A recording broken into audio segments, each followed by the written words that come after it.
What's an invention that's still around today, but has lost sight of its original purpose? Paintball guns. They were originally called paintball markers and were invented as a way for loggers and park rangers to mark trees for trimming, cutting down, etc. without having to walk up to each tree with spray paint or something. The best man at a wedding was the best swordsman the groom could afford. If anyone objected to the wedding, the best man would duel him. The honeymoon lasted a whole month after the wedding, where the bride's father would supply the groom with all the mead he could drink. Play-Doh was supposed to be a wallpaper cleaner originally. Electric pen by Edison are now tattoo machines. I'm not sure if this is correct, but the tattoo artist who did one of my tattoos told me the machine has not changed since invented. It's exactly the same since Edison invented it. Slinky was originally meant to be used as springs inside sensitive boat devices. Mechanical engineer Richard James invented the Slinky by accident. In 1943, he was working to devise springs that could keep sensitive ship equipment steady at sea. After accidentally knocking some samples off a shelf, he watched in amazement as they gracefully walked down instead of falling. Along with his wife Betty, James developed a plan to turn his invention into the next big novelty toy. The dashboard. Originally it was a literal board of wood used to protect people from mud and debris from when their horse-drawn whatever would travel at gallop speeds. Now it gives me information about my vehicle's current state and provides audio entertainment. Georgia Mester used to be a cough/cold medicine to help keep mountain climbers in the Alps warm. To be fair, it still can keep you warm and it still tastes like cough/cold medicine. Bubble wrap. It was made to be a textured wallpaper. Wait, really? Yep. Now it's used for popping. Menstrual pads. They were invented to soak up blood in bullet wounds. After the war, Cossacks had several hundred tons left over and found that nurses had been using them as feminine hygiene. What did women use before pads were invented? Serious. It varied by time and place, but mostly rags. Microwave transmitters were originally created to transmit radar signals and WWII. When a worker noticed that being near the transmitter melted a candy bar in his pocket, it led to the development of the microwaves that we use in our homes today. High-heeled shoes. They were originally for men and used for horse riding, as the heels were supposed to keep the feet more secure in the stirrups. Now, they are just fancy women's shoes, also used by butchers, so they didn't stand in blood. Now I'm imagining my butcher in a fancy stiletto. Not really an invention but IQ test. They were never meant to figure out how smart you were. They were for identifying students who may need additional help. Duct tape, meant to cover holes in ammo boxes, so the ammo doesn't get wet.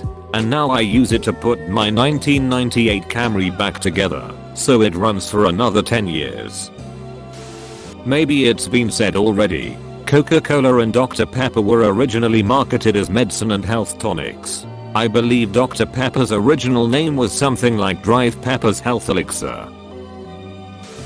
Nalgene bottles, the plastic water bottles that are popular with hikers/campers/other outdoor activity folks, were originally created for use as medical/scientific lab equipment as a lighter, shatterproof alternative to glass.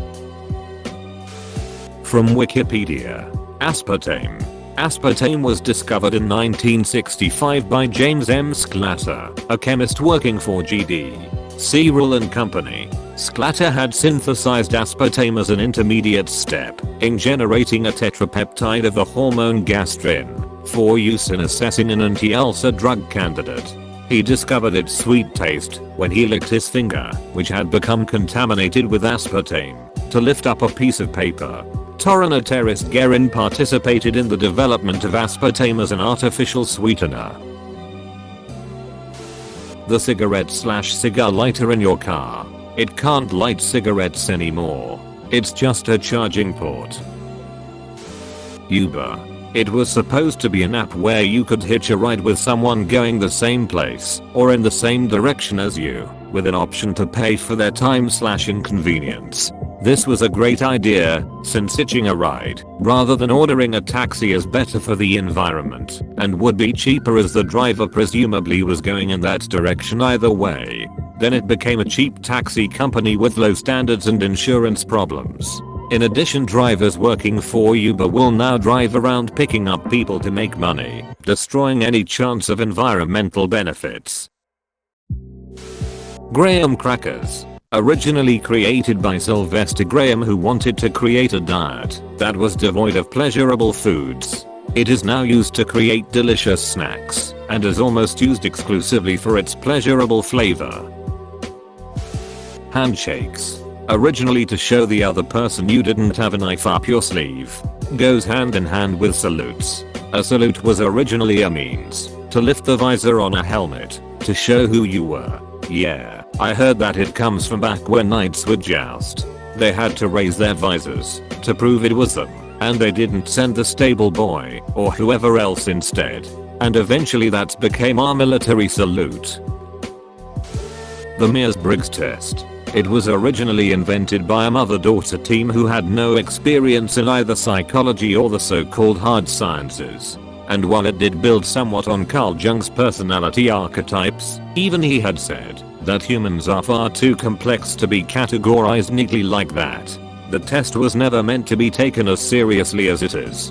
It doesn't tell you who you really are, what kind of work you're good at, or that you can do, how or if you'll fit into a company culture, who you're compatible with, what you need from a relationship, or anything useful. It's not scientific, even if it claims to be, and you can take the same test more than once and get different results.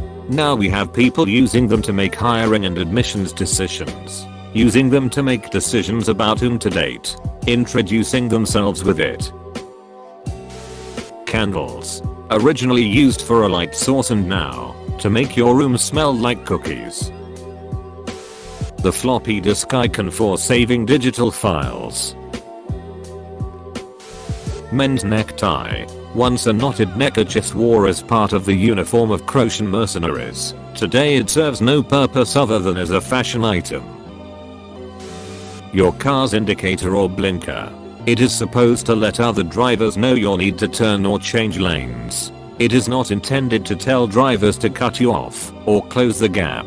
Additionally, the blinker is to be switched on in a timely fashion and not as you're aggressively cutting someone off. Not quite what you're asking for, but I will say that I'm convinced the history of chemistry is just a series of accidental discovers when people were trying to invent one thing, but invented another and humanity went with that instead. Gunpowder was discovered when some monks were trying to create an elixir of life, and it went boom. Easily manufacture a purple dye was discovered when a chemist was trying to create a cure for malaria and found the dye instead. I don't even get the connection between those two. Modern match designs were discovered. A chemist was stirring around some random chemicals with a wooden stick, noticed that a dried lump got stuck on the stick, so he tried to rub it off, and it set on fire suddenly. Also, earlier designs for matches involved using phosphorus, which was discovered when someone was trying to create a philosopher's stone. And so many more examples across history. I just wonder what chemistry will accidentally invent in the future. I'm sure there are plenty of cases of chemists inventing what they were trying to invent, but that's far from all cases. I think part of it is that we don't even imagine some of these things before they are invented, so we don't make any effort to attempt to make them directly. Cotton buds. Not meant for ears, but for cleaning bacteria and removing dust. Cleaning bacteria. Hold still, little streptococcus. I need to scrub you with this cotton swab. WD-40 Aqua water displacement. The 40th attempt. WD-40 was invented to keep the outer skin of missiles from rust and corrosion. Missile skin. Fun fact, he worked at Boeing when he discovered WD-40. Boeing had a policy that if you invented something while working for them, you had to give up the patent for it. He quit and released it about a year later. Super glue. I think it was originally an instant suture in medkits for soldiers in Vietnam. National Geographic still has interesting stuff, just not nature stuff. History Channel is conspiracy theories and Discovery Channel alternated from how it's made to car, gold or lobster shows. History is now just a channel for ufologists now. They definitely lost their purpose now. Don't forget fake porn shop, monsters you never see, and guys digging through junk.